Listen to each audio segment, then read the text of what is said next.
Hello, and we are here live from Vacaville, California, as we go and discuss another tumultuous, devastating, but most importantly, another key loss for the Sacramento Kings as they were defeated by the rival I-80 former, but also current MVP of the season, Steph Curry-led Warriors of San Francisco. I made that notion as he is a former two-time MVP, and I feel like he's the current MVP of this league currently in the 2020-2021 NBA season. They lose 117-113. As you look at the box score, Tyrese Haliburton obviously got the start as Friday. It was announced that De'Aaron Fox was put in the NBA coronavirus protocol, safety and health protocols due to contact tracing, whether he tested for the virus or not. Tyrese Haliburton is now starting at the point guard position due to De'Aaron Fox's 10 to 14-day absence for the Kings. Nonetheless, De'Aaron Fox's absence was pretty for Tyrese to really come and make a huge impact offensively. 24 points, 3 rebounds, 8 assists on 10 for 20 from the field. He also had a steal. But again, this is a game that we've went over and over again. Not in a literal sense, but defensively, the Kings just don't make the stops when needed. And then again, at the end of the game, I mean, this wasn't the end-all be-all, but I feel as if they make those 2 free throws with Rashawn, maybe the game swings in a different pendulum for better for Sacramento. But again, I'm not going to put that on Rashawn. He missed a few games coming back from injury on a minute restriction, but he healed. Solid performance tonight, at least offensively. 25 points, 9 from 13 from the field, 6 made threes. But again, Steph Curry, like I said, former, but also in my estimation, the current MVP of this league, which he probably will not win, but in my estimation, 37 points, 7 rebounds, 4 assists, 11 from 21 from the field, shooting over 20 or 50% on 21 field goal attempts at this time. For a field goal mark at that attempt in a game of this magnitude, playing with a lot on line for Golden State to try to keep their seeding in the Western Conference to get in that play-in. I mean, he's doing it literally offensively in a singular fashion. Granted, they have some supporting cast members that are doing some good things, but nowhere near what Steph, obviously what Clay was doing pre-injuries with his ACL as well as his Achilles injury. Overall, me, Leo, Ty, E-Man, kind of like, I wouldn't say numb, but it is what it is. The Kings are 24-36.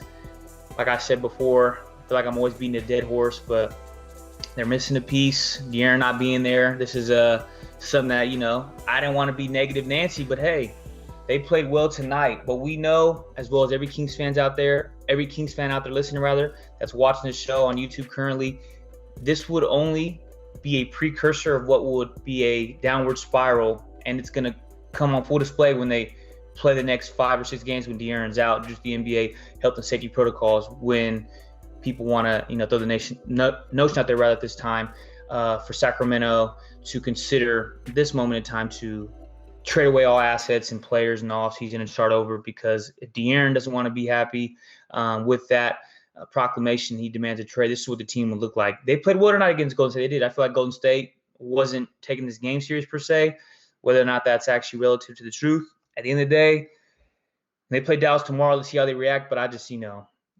I am at the more or less position on a day in and day out basis on any given night in the NBA.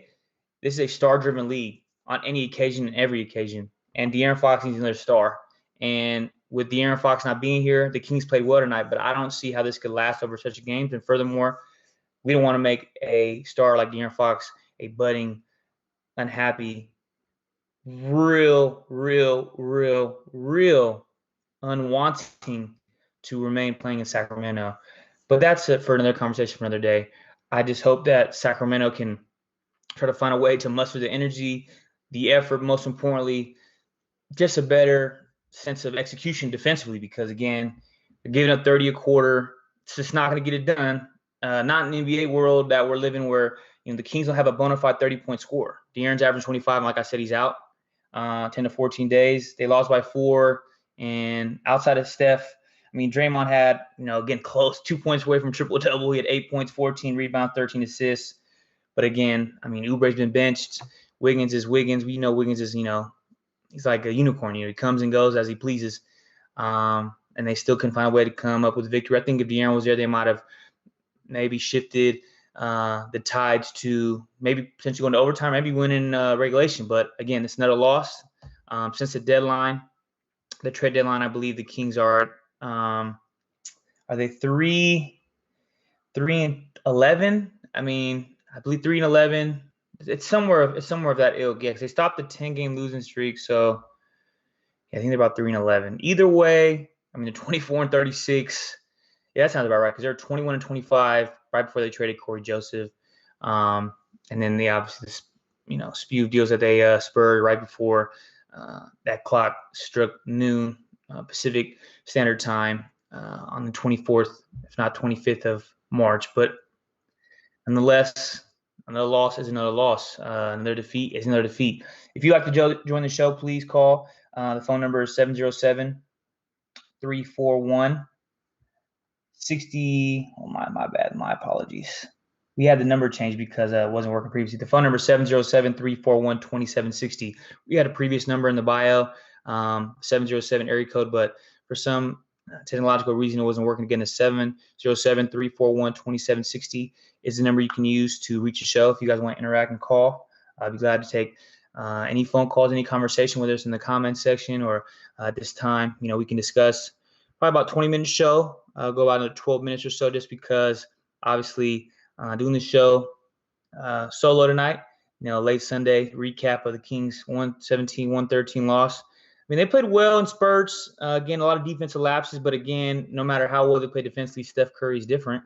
And, the shots that he shoots from the perimeter, he's shooting, baskets that we wouldn't even dare think of any Kings player to attempt. I mean, even Buddy, he's shooting 35-footers with ease, with no effort, no second guessing, no indecision. Most importantly, no second thought. And he's making these straight swish. And again, that's something that you cannot replicate. No matter how well you play defensively when we're on the court. We look at Sacramento as a team that they lose or win the game defensively, and they didn't win the defensive battle all tonight. In my estimation, you look again at the box score.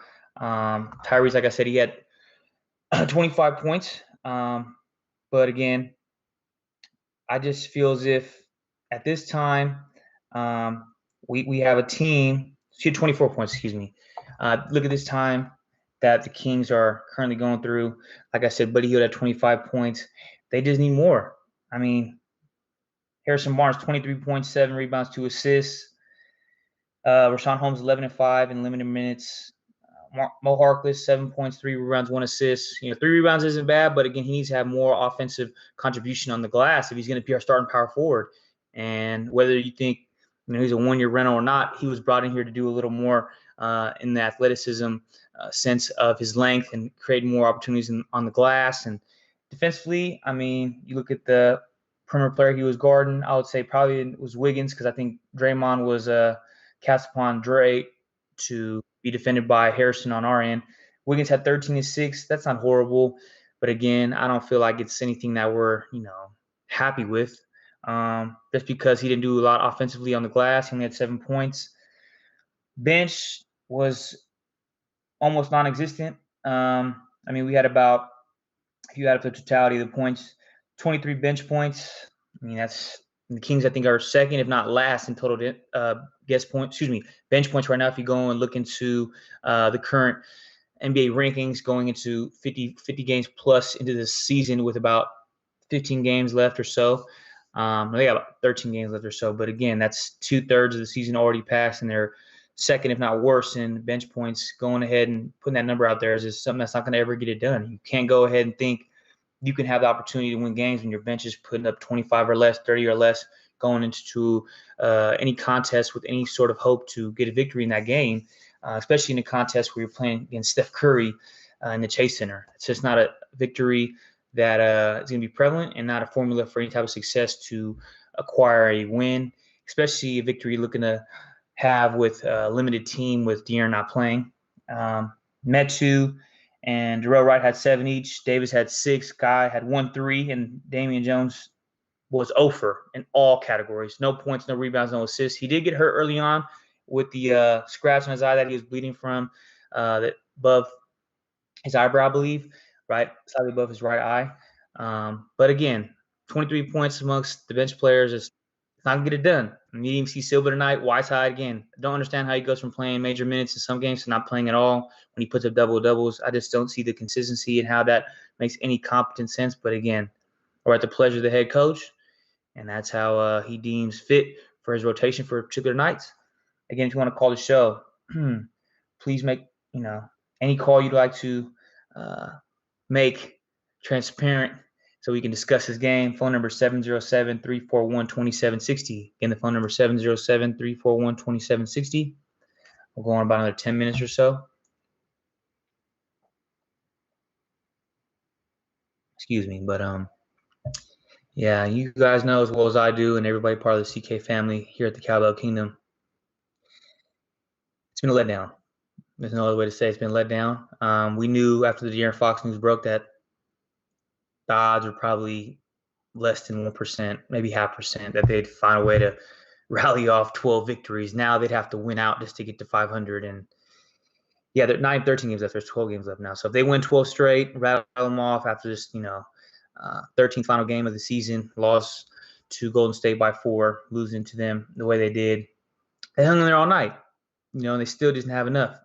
And I feel like Golden State didn't play well overall outside of Steph again. Steph is a one-man wrecking crew in my estimation on the offensive floor, on the offensive end. For his output he does consistently display for what he has at his disposal. I mean, I think it's second to none in the NBA. I like Harden. I like Durant, Irving, LeBron, obviously, Giannis, Jokic, but they have a lot of supporting cast members on those rosters respectively for each of those teams, between the Nets, the Lakers, the Nuggets, the Bucks, even Joel Embiid in Philadelphia who got hurt, that are way, way more prominent in regards to consistent NBA star power compared to what Steph has. Yeah, Draymond's there, but Draymond's taken half a step back more or less. Oubre, he had a terrific game. That's somebody I want to see what you guys feel currently. Would you want to offer Kelly Oubre some money in the offseason? He had 19-7, no assists though, off the bench. I just, I feel like his athleticism, his youthfulness per se, and his overall just length, way he can defend the perimeter. Maybe you guys feel like he's going to be asked for too much money. He'll be an overpay. I just want to see what you guys think of him, as an unrestricted free agent, if you want to bring him to Sacramento, or if that's more or less to retool the roster. But if you guys feel like, nah, he's not the answer, or some of you not interested, and I understand, I respect that. I was just seeing how you guys felt, because there's a lot of fans out there that want to see a reconstruction of this roster outside of De'Aaron Fox, and maybe even Halliburton will be the only piece they'd want to keep. My opinion is never going to change until I see what I like in regards to player acquisition. Outside De'Aaron, I'll do anything and everything to acquire another star on this roster. But again, they played well in spurts. I mean, they were up by 7 at the end of the first quarter, and they still, found a way to be outscored by 5 in the second quarter. They went into the half up to 65-63. Then they outscored again the third quarter by 4. So another 4-point. Well, they weren't in the hole per se, but again, they were up 2 going in the half. They were down 2 going in the fourth. Outscored again by 2 in the fourth. 23-21. Steph Curry shooting the way he is. He's averaging 38 over the last 13, 14 contests or so for Golden State. You see a lot of, just consistent offensive schematic play design for the Warriors. I don't understand how Luke Walton doesn't incorporate from his days coaching in Golden State and playing in the NBA for so long at the professional level, why he doesn't incorporate in the Kings offensive basketball concept, schematic play design night in and night out, because of what they do with back screens, what they do with top of the key screens, just offsetting the defensive alignment. And they just have a lot of, they have back picks and just so many different actions, motion actions, where they're consistently moving. The actions that they use night in, night out really puts teams in a bad position defensively. Whether Steph's hot or not, they just put these screens and these actions with the motion they use, consistent movement of the basketball, whether you have the ball in your hands or not, moving out the basketball to put defenses in liable situations to make mistakes. And I don't know, and I can't understand why the Kings do not, for the life of me, do the same as what Golden State does with the coach that comes from that same ilk, that same background, most importantly, from that same coaching tree. And Golden State from his days, Luke Walton, I'm speaking of, with Steve Kerr as his head and top assistant before Mike Brown came and took prominence there. But again, that's a conversation for a different day, unless you guys want to talk about that in depth. Again, this phone number, if you guys want to call in, anybody currently want to discuss the game, just give me a call, 707-341-2760. Just discussing another loss for Sacramento, brings them to 24 wins, 36 losses, 24-36, 12th in the conference.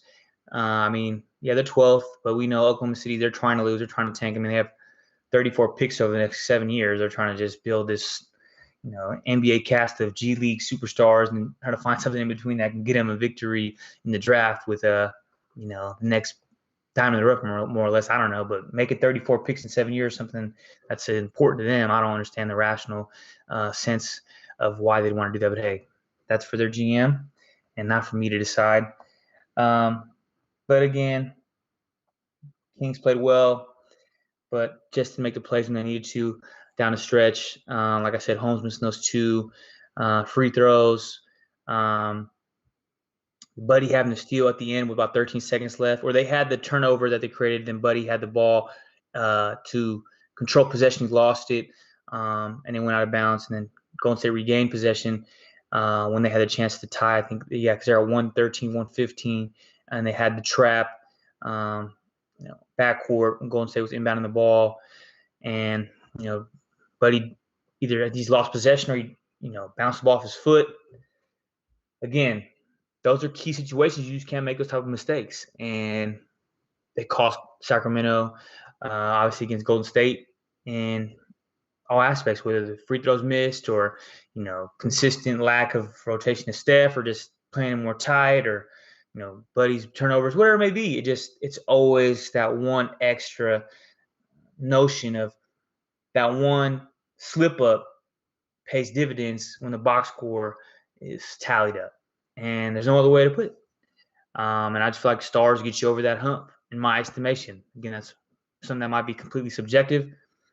But, man, it's just sad to see. And, I feel as if right now the Kings just need to try to find a way to build some momentum going into 2021, 2022 for this particular season, try to find a way to make some moves in the offseason. Obviously, in the draft, we're going to be recapping as a platform for the Cowboy Kingdom platform that we're going to be putting out content for draft prospects. But right now, we got about, like I said, 12 games left. Sacramento's 24-36. They're 60 games through, 12 left. They'd have to win out essentially to make the playoffs and get 12 straight victories, which I don't see that's happening. Not with the current roster that's configured with De'Aaron out for 10 to 14 days from Friday's denomination, that he will not be able to play with the health and safety protocols that are prominent. Again, the phone number is 707-341-2760. We'll go about two and a half more minutes, and then we'll call it a night. I know you guys might not be tuning in just because it's late on Sunday, but I understand. We're all going through this together as a Kings fan base. I just hope, I hope before my days come to a close that we'll see something here in Sacramento, man. It gets depressing to watch this, because as a Kings fan that's a loyalist to what you see, loyal Sacramento fan, sometimes you wonder what's the problem here, because I just, I can't figure it out. You look at Bobby Jackson's body language, you look at Luke consistently arguing with the refs. Another question we need to ask is he gone? In what, 2.5 weeks? Is he out of here? Is he canned? Is he going to be on his way out because they don't see him as the future coach to lead us to the promised land of actually getting in the tournament? Can he be somebody that can fix this problem, where they feel like they've already made their mind up and they're just waiting for the season to conclude for Game 72 to finish? Or can he be making his way for year 3? Or are they going to cut the cord and pay him for his last 2 years? What do you guys think? We got about 2 minutes left. Anybody want to make a final phone call before we end the show tonight? Again, the phone number is 341-2760. Again, the phone number is 707-341-2760. Go for about a little less than 2 minutes or so for the remaining time of the show. Take 1 or 2 calls if you guys like to call. Again, the phone number is 707-341-2760. Just a lot of anguish, a lot of frustration. Most importantly, just a lot of indecision with what's going to happen, especially with De'Aaron out. Like I've said numerous times, let's see how the team responds. Glad to see Haliburton get the start. He played well, 24 points. Very effective defensively and spurts. I think he probably played the best defensively outside of Rashawn. 3 rebounds, he had 8 assists, and he had a steal. But again, Steph Curry's brilliance, dominance, and most importantly, his MVP season that he's not even getting accolades for, with 37.7 rebounds, 3 assists, shooting 50% from the field is second to none in my estimation in the league with the team that he's surrounded by without Clay. They're, trade tip they used to acquire Kelly Oubre after they acquired him from Phoenix. Oklahoma City sent to Golden State, and the young 25-year-old shooting guard, he's not even starting anymore. So that just kind of shows you where they're at. Starting Mulder and making him their starting shooting guard. It's a lot, man. But again, they got a quick turnaround. They got Dallas tomorrow, 7 p.m. We'll have a post-game show here. I'm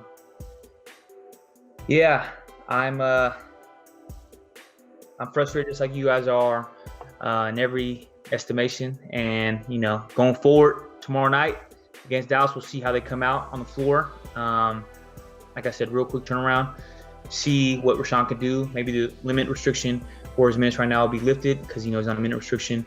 And we'll see if that will be something that will be corrected for him to play possible 30 minutes plus coming into the Dallas game, and see if he'll be somebody really emphasizing the game plan and real prominence against their interior players in the post, their centers and small forwards, power forwards alike, to see what he can do when Sacramento takes the court again. Again, last call, 707-341-2760. Anyone wants to make a phone call. But if not, that's completely fine. We'll end the show here, and we'll be right back tomorrow. Looking forward to you guys tuning in. Post-game, Sacramento, Dallas, 7 p.m.